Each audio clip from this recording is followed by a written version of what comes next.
Ya, belakangan ini dunia perawatan kulit atau skincare ya ini dihebohkan dengan munculnya satu data uji lab oleh satu pihak begitu, yang dimana uji lab tersebut terdiri dari beberapa ingredients produk yang hasilnya cukup mengejutkan, di mana beberapa produk tersebut ini ternyata ditemukan overclaim atau tidak sesuai dengan fakta apa kemudian ini isi kandungannya. Nah, di depan saya ini pemirsa, ini sudah ada beberapa artikel ya yang kemudian ini sudah mengangkat isu ini, di mana di sini juga dituliskan bahwa BPOM mengancam cabut izin produk skincare lokal yang kemudian ini diketahui overclaim. Tetapi ternyata dari produk-produk yang kemudian ini diketahui overclaim kemarin ini sebenarnya mendapatkan izin ataupun juga sertifikasi dari BPOM. Nah, di sini pemirsa juga disebutkan bahwa ternyata banyak pihak-pihak yang terlibat, termasuk adanya public figure yang juga merupakan dokter kecantikan dan juga bergerak di bidang bisnis skincare. Di sini juga yang menarik adalah muncul satu pihak yang sebelumnya udah saya singgung tadi, yang menamakan dirinya sebagai dokter detektif begitu, yang kemudian ini berani membuka hasil dari lab tersebut. Di sana ia menyebutkan bahwa ada satu produk yang seharusnya mengklaim mengandung niacinamide 10%, ini bahkan berada jauh di bawahnya sekitar 5-2% atau bahkan 0% atau tidak ada sama sekali. Ini yang kemudian ini menjadi isu. Apa yang sebenarnya terjadi dan seperti apa faktanya? Saya Tiara Haraha pemirsa. Anda menyaksikan fakta.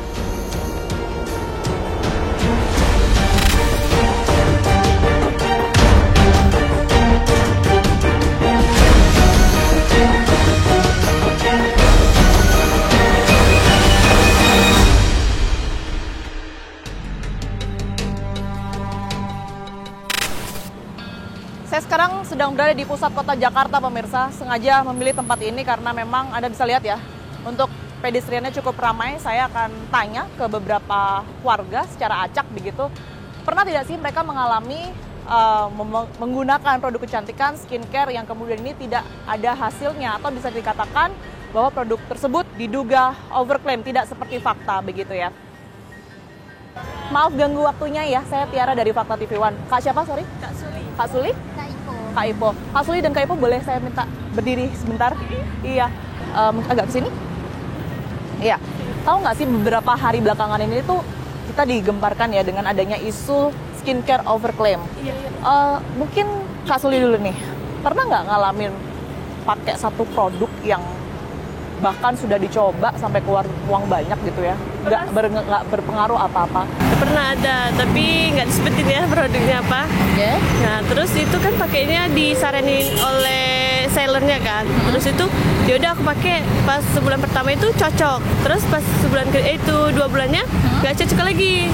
Oh gitu. Tapi pernah nggak mungkin kalau itu kan berasa ya nggak cocoknya tuh kan mungkin ada timbul reaksi tertentu. Iya. Tapi yang benar-benar nggak berpengaruh nih, nggak sesuai dengan klaimnya, pernah nggak? Pernah sih. Pernah ya. Iya. Itu kira-kira penggunaan berapa lama, Kak Suli? Itu 2 bulan.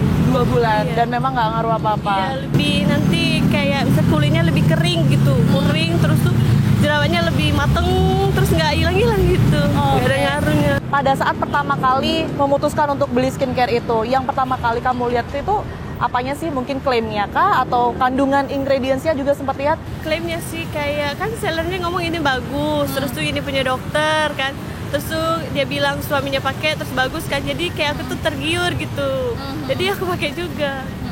Merasa dirugikan nggak sih Kak dengan adanya? Rugi lah ya, tadi udah 700.000 2 bulan. Iya. Kalau kakaknya pernah juga? Pernah sih pakai toner yang ada isi daun sentika itu. Nah, waktu itu nyoba-nyoba itu kan, dia bilang kan bisa ngilangin bekas jerawat lah, inilah itu. Nah, aku coba sekali tuh. Waktu itu perjing gitu, Kak. Awalnya perjing, aku pikir kan ya udah pakai aja lanjut kan. Iya. Tapi lama-kelamaan dia kayak nggak dari sini ke sini, dia Jadi udah makin nyebat. parah. Iya gitu. Oke. Apa sih yang kamu lihat ingredientsnya sampai pada akhirnya kamu tertarik, oke, aku beli ini aja deh. Iya kan banyak yang bilang di TikTok tuh kan Kak, katanya ke Centella asiatica itu kan bagus buat jerawat lah, inilah Tapi itu. ternyata nggak ada Iya, hasilnya. mungkin atau nggak cocok di aku ya, atau gimana, tapi nggak Tapi tahu. sempat lihat ingredientsnya ya waktu Iya, itu pernah. kandungannya beneran ada di situ. Ada di situ Kak, Oke. udah. Oke, makasih banyak Kak Suli dan Kak Ipo. Selamat melanjutkan aktivitasnya. Kak, halo, sorry banget ganggu waktunya. Aku Tiara dari Fakta TV One. Aku cuma mau nanya, belakangan ini kan ada isu skincare overclaim ya. Ngikutin nggak sih? Oh, ngikutin sih. Ngikutin ya. Tapi kakaknya pakai skincare kan ya? pakai. Nah, khawatir nggak sih dengan munculnya isu ini? Terus tiba-tiba ngecek skincare ini overclaim nggak ya? Gitu pernah nggak? Jujur pernah sih, cemas banget gitu ya. Mungkin kayak pakai terus udah lama juga dan keluar duit banyak, tapi tiba-tiba ternyata faktanya si hasil dari uji lab skincare ini kok nggak ada nggak ada ingredients yang sesuai sama klaim dari si skincare itu sih. Jadi pernah ngalamin juga ya? Pernah sih, masalahnya? ya. Sampai habis berapa tuh Kak? Waduh, kayaknya biasanya sih serum yang harga 100 sampai 150 ribuan kali ya, udah habis 3 botol tuh kayaknya. Ingat nggak waktu itu kandungan yang bikin kakak beli serum itu tuh apa? Iya, senemain sih pasti kayak buat mencerahin gitu ya. Nah, tapi ternyata nggak ada. Iya, nggak ada hasilnya ya. Nyoba berapa brand waktu itu Kak? Lumayan, aku nyoba 3 kayaknya ada ya. 3 brand. Lokal kah atau? Lokal sih, kebanyakan lokal semua ya. Oke. Ya, pemirsa, ternyata setelah sebagian besar warga Jakarta yang saya wawancarai, hasilnya adalah sebagian besar dari mereka ini menggunakan produk skincare dan diduga overclaim karena beberapa dari mereka ini juga pernah menggunakan skincare yang bahkan tidak ada hasilnya sampai mereka harus merogoh kocek lebih dari Rp700.000. Saya sekarang akan mengarah ke satu sosok ya yang menamakan dirinya adalah dokter detektif yang beberapa belakangan ini ramai diperbincangkan karena berhasil mengungkap adanya produk-produk skincare yang overclaim. Kita temukan faktanya.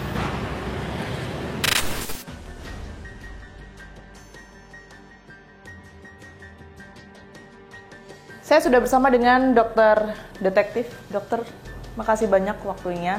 Apa kabar, sehat ya? Alhamdulillah. Alhamdulillah sehat. Saya beruntung sekali loh bisa dapat kesempatan untuk ngobrol langsung dengan dokter karena lumayan susah ya. Saya juga tahu dokter dari beberapa konten di media sosial gitu ya. Tapi sebenarnya pertanyaan pertama yang ingin saya tanyakan kepada dokter adalah apa yang sebenarnya memantik keresahan dari dokter detektif untuk pada akhirnya membuka bobrok dari skincare ini? Oke, alasan saya pertama karena saya melihat marketing yang berbeda dengan zaman kita pada saat dulu ya. Dengan kenapa sih sekarang kok marketing yang heboh adalah marketing flexing? Flexing ini apa sih, berhubungan apa sih dengan produk yang dijual? Saya rasa nggak ada hubungannya ya. Tapi kenapa ini begitu gencar ada di platform TikTok? Nah gitu. Jadi ya udah, mungkin ya salah satu alasan pertama adalah gencarnya flexing tanpa adanya kualitas produk yang ditonjolkan. Nah ini yang membuat saya semakin penasaran sebenarnya apa sih yang membuat produk-produk dari mereka begitu laris dengan penjualan yang sangat tinggi di platform tersebut. Cuman kan sekarang ini memang kita semua tahu bahwa industri skincare atau kecantikan kan memang lagi menjamur ya dok ya. Nah dari sekian banyaknya brand, pada akhirnya dokter mereview atau mungkin menguji lab satu persatu. Ini secara acak atau memang sudah ada yang dokter curigai dari brand-brand tersebut? Jujur ya memang sasaran pertama, target saya pertama adalah yang paling sering melakukan marketing flexing. Oke. Marketing flexing dan Jadi memang dari yang sosial medianya dulu. betul, karena kan selalu berseliweran kan. Oke. Kenapa kok itu terus yang dilihat? Jadi Bukan pasti dari itu harga. bukan, sama sekali saya nggak melihat dari harga. Oke, bukan curiga karena oh ini kok harganya murah ya dan lain sebagainya. Itu nanti setelah berkelanjutan, karena kan pada saat saya lagi mengikuti platform tersebut, nanti kan ada tuh muncul yang penjualan live streaming gitu kan. Nah itu ada tuh akhirnya yang dijual oleh artis-artis yang saat ini itu di bawah 100.000 tapi bisa mendapatkan produk 10 macam. Nah itu juga menjadi pertanyaan juga sebenarnya. Tapi itu setelah perjalanan yang lumayan agak panjang. Kalau menyasar strategi marketing mungkin beberapa brand owner yang disebut tadi flexing gitu ya. Mereka ini kan sekarang beberapa brandnya sudah besar ya dok ya. Betul. Yang dokter hadapi ini bukan orang sembarangan, orang yang punya duit. Kenapa bisa seberani itu dok? Karena semuanya yang saya lakukan itu menunjukkan data, hasil lab. Kalau ada pandangan-pandangan yang menyebut, mohon maaf sebelumnya dok, dokter kan juga memiliki satu brand begitu ya. Dan ini menjadi salah satu strategi marketing begitu. Responnya seperti apa? Itu biasa sih kalau menurut saya itu adalah pilihan masyarakat untuk menuduh saya seperti itu hak mereka dan menurut saya wajar banget. Dan saya merasa, loh kenapa kok kolam bisnis skincare ini menjadi kotor? Produk-produk yang bagus dengan biaya budget yang kecil ini tidak tampak.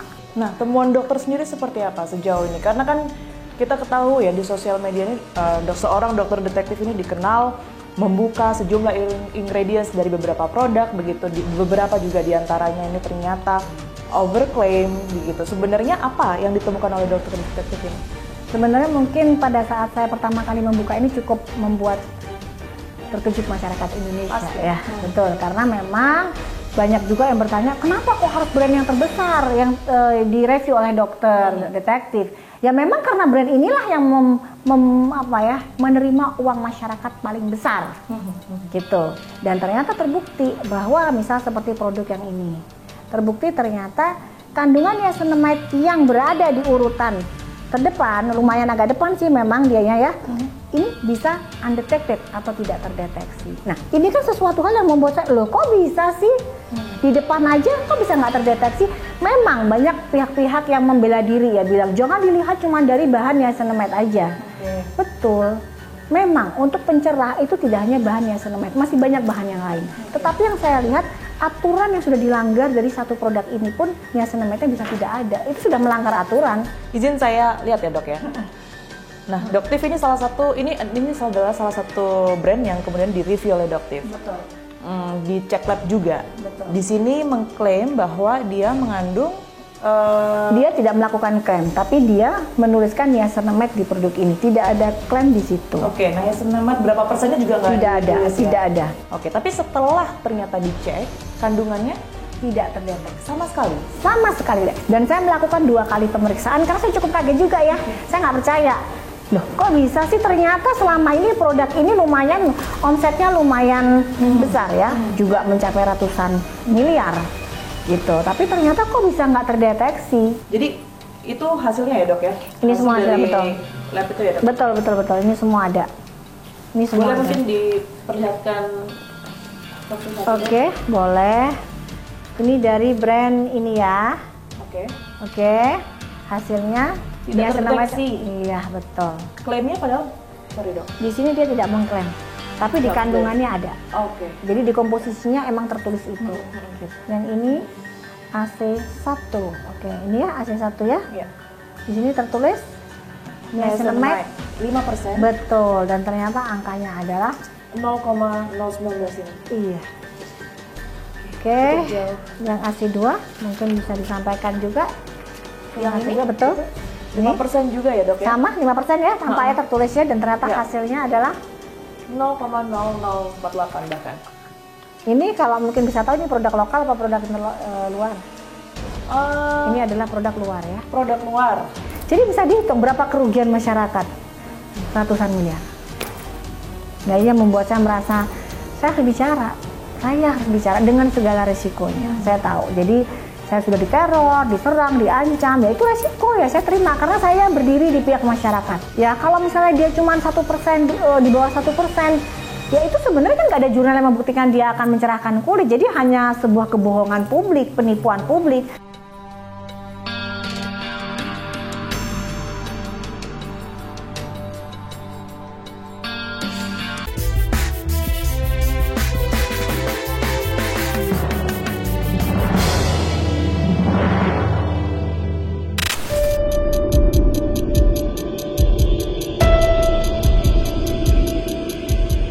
Jadi dokter ini gimana alurnya? Jadi bawa ke salah satu lab. Jadi ada pilihan ya.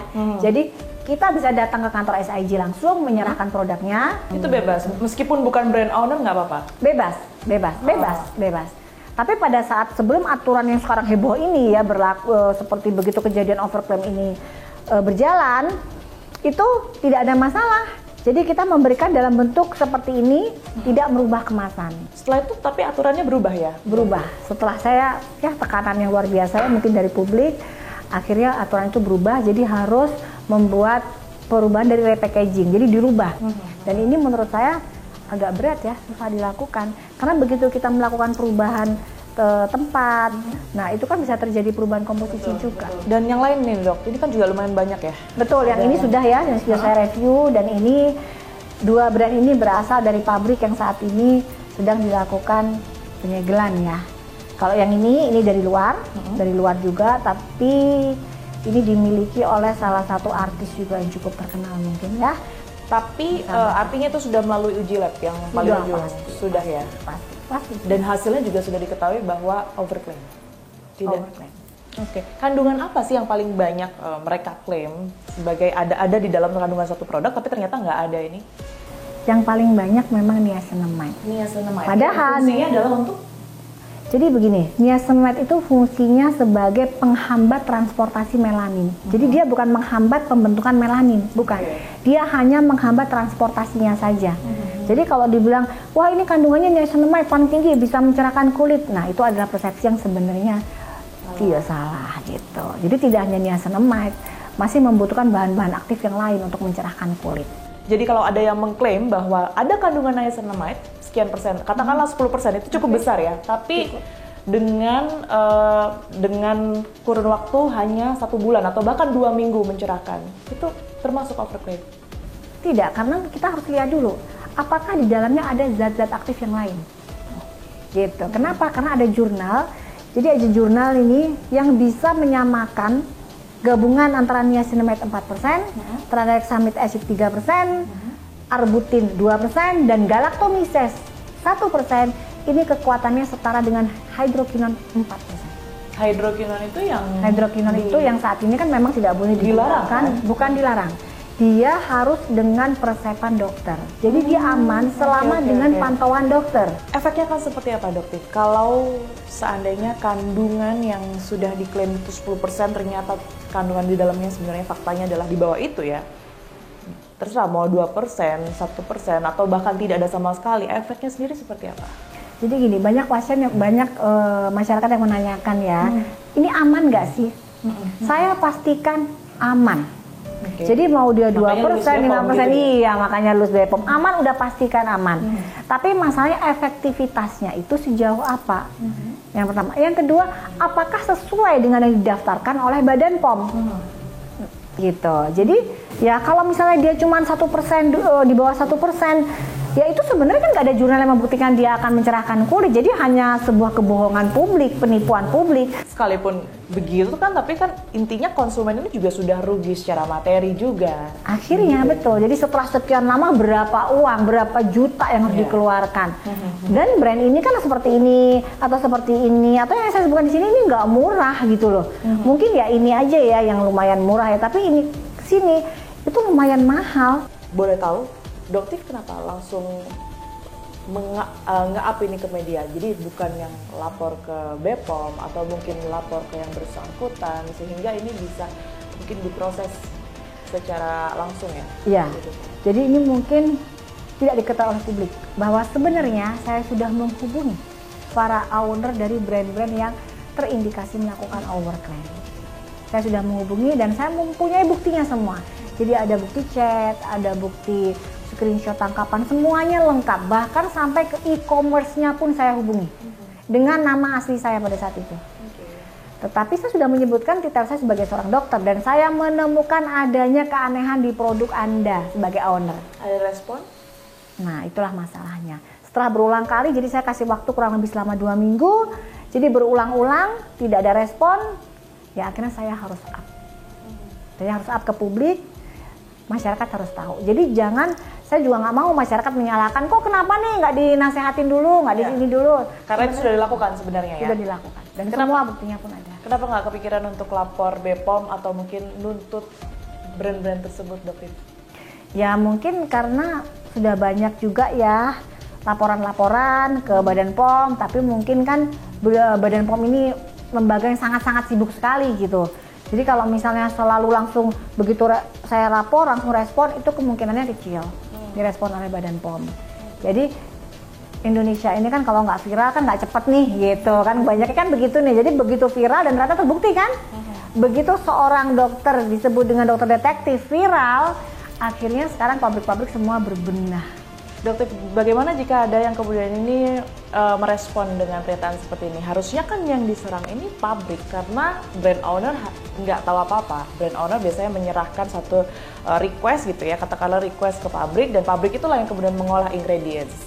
Jadi di aturan Badan POM sudah ada bahwa yang mengontrol suatu skincare itu owner dan pabrik. Jadi mereka seharusnya saling kontrol.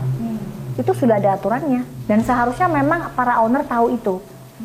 Jadi ya mungkin kedepannya saya harapkan para owner itu untuk lebih berhati-hati, untuk sering mengecek lab secara mandiri. Dan itu kan sekarang sudah mulai dilakukan ya sepertinya ya. Jadi banyak brand-brand sekarang kalau berjualan di e-commerce mereka sudah menunjukkan hasil labnya. Seperti itu. Jadi masyarakat mulai sekarang sebaiknya lebih bijak. Jadi masyarakat harus lebih teliti membaca komposisi dari suatu produk. Apabila produk itu menuliskan klaimnya persentase, itu kan kalau kita nulis aturan di Badan POM, komposisi skincare itu dimulai dari persentase yang paling besar, itu ditulis di awal. Itu selalu ya? Selalu, itu aturan. Aturan. Jadi semakin ke belakang itu semakin kecil. Nah, jadi yang memang kita harus lihat apa sih dalam satu produk itu persentase yang terbesar apa, itu kita sesuaikan. Saya ingatkan, tidak ada produk yang bisa merubah warna kulit kita jika memang produknya aman. Dipastikan tidak ada. Gitu. Jadi lebih hati-hati, be smart, menjadi pembeli yang lebih pintar dalam memilih. Baik, Dokter, terima kasih banyak atas waktu dan juga penjelasannya. Semoga ini juga membuka wawasan ya bagi konsumen, customer semua yang menggunakan skincare. Sehat selalu, Dokter. Kita temukan fakta selanjutnya.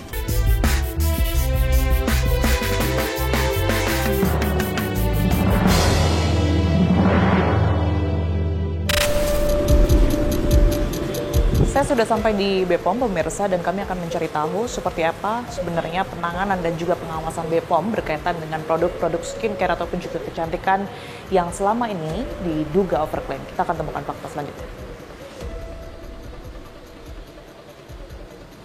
Bapak Muhammad Khaskuri sudah berada bersama saya saat ini. Pak Khaskuri, terima kasih banyak atas waktunya untuk fakta. Kita tahu bahwa informasi belakangan ini yang beredar begitu ya, ada skincare yang beredar di pasaran, diketahui bahwa ternyata kandungan dan juga apa yang dijanjikan atau yang diklaim ini tidak sesuai fakta begitu ya, atau orang menyebutnya overclaim. Padahal produk-produk tersebut ini diketahui sudah lulus pemeriksaan dari Badan POM. Produk yang diberikan nomor registrasi oleh Badan POM itu adalah dievaluasi saat mereka didaftarkan. Begitu izin edar diberikan, maka tanggung jawab itu beralih ke pelaku usaha. Mereka punya tanggung jawab memastikan bahwa setiap produk yang diproduksi, termasuk skincare di situ, harus sesuai dengan pada saat didaftarkan. Produk yang tidak sesuai pada saat didaftarkan, kami lakukan upaya tindak lanjut. Apa? Katakanlah mengandung bahan berbahaya, maka nomor izin edarnya kita batalkan. Kita perintahkan untuk melakukan penarikan pelaku usahanya. Ada juga yang sampai industrinya kita tutup. Nah, kaitannya dengan klaim. Kosmetik ini adalah sediaan farmasi yang risiko rendah. Pada saat mendaftarkan ini dicatatkan, kita mengevaluasi dokumen saja, termasuk klaim atau iklan, kita tidak melakukan evaluasi. Jadi kita akan cross check pada saat mereka diperjualbelikan. Iklannya sesuai dengan regulasi apa tidak. Nah, ini nanti juga akan kita berikan tindak lanjut. Kalau memang tidak sesuai, maka iklannya katakanlah di media online kita kita rekomendasikan ke instansi terkait untuk melakukan take down. Kalau iklan keluar itu kan artinya surat dari BPOM kan sudah terlebih dahulu, izin itu tuh udah keluar duluan Pak ya? Artinya tidak. Jadi kalau iklan kita tidak mengevaluasi di awal. Jadi pada saat registrasi kita tidak mengevaluasi iklan. Untuk kosmetik ya. Jadi nanti siapapun silakan melakukan promosi atau iklan seperti apa. Tapi itu nanti yang akan kita evaluasi. Gitu. Baik, kalau tadi dibilang bahwa ada ketidaksesuaian ini berkaitan dengan yang disinggung oleh Pak Kaskuri adalah adanya bahan berbahaya dalam suatu produk tersebut. Tetapi kalau kemudian pada saat pengajuan mengatakan bahwa produk ini mungkin salah satunya ya Pak yang paling sering terdengar adalah mengandung niacinamide misalnya, ternyata tidak sesuai dengan kadar yang semestinya begitu. Ini seperti apa kemudian yang dilakukan oleh BPOM? Regulasi saat ini yang diterapkan adalah yang penting tidak melebihi dari apa yang dicantumkan pada komposisi. Karena kita ingat juga Pak, beberapa waktu yang lalu, sekitar mungkin 2-3 pekan yang lalu ya Pak Kaskuri, ini kan Kepala BPOM sendiri menyebut bahwa memang apa yang sudah diklaim oleh produk tersebut ini harus sesuai dengan kandungannya, itu adalah tanggung jawab dari BPOM. Kalaupun tidak, ini juga tidak akan dikeluarkan surat izinnya begitu. Ini kira-kira seperti apa Pak alurnya itu sendiri? Iya, balik lagi tadi di awal sudah sampaikan bahwa izin edar atau persetujuan itu adalah produk yang pertama kali dibawa ke kami. Apakah selanjutnya, harapannya selanjutnya pelaku usaha tetap konsisten sesuai dengan yang didaftarkan, kan itu. Pak Kaskuri, ada tidak datanya yang kemudian ini ditemukan oleh BPOM, berapa banyak mereka yang secara ingredients ini tidak sesuai atau overclaim begitu yang sudah ditemukan oleh BPOM? Iya, dalam sepanjang tiap tahun ada, tapi di tahun 2024 ini yang tidak sesuai kaitannya dengan iklan ya. Iklan di situ termasuk ya overclaim, kemudian labelnya termasuk komposisi yang tidak sesuai. Ada 1.800-an temuan produk. Nah, dari 1.800 ini, kalau saya baca, saya nggak hafal ya, ada sekitar 700-an kita berikan pembinaan secara teknis, katanya dengan itu. Kita sebut saja ya Pak, ya ini ada salah satu akun begitu ya di TikTok, ini cukup viral saat ini, nama akunnya Dokter Detektif begitu, membuka banyak sekali skincare yang sudah dijual di pasaran, tidak hanya yang harga murah bahkan, tetapi juga yang mungkin sudah di departemen store, sudah di mall-mall begitu, ternyata memang tidak sesuai ingredients-nya begitu. Bisa dikatakan tidak bahwa BPOM ini kecolongan? Oh, saya kira sih tidak ya, karena balik lagi uji laboratoriumnya itu benar tidak dilakukan oleh laboratorium yang memiliki reputasi dan akreditasi yang baik kan itu, sehingga hasilnya juga sesuai dengan kondisi sebenarnya. Di banyak, saya kira kasus di EGD beberapa waktu yang lalu juga terjadi demikian. Banyak laboratorium kita, tapi yang seperti apa kan gitu.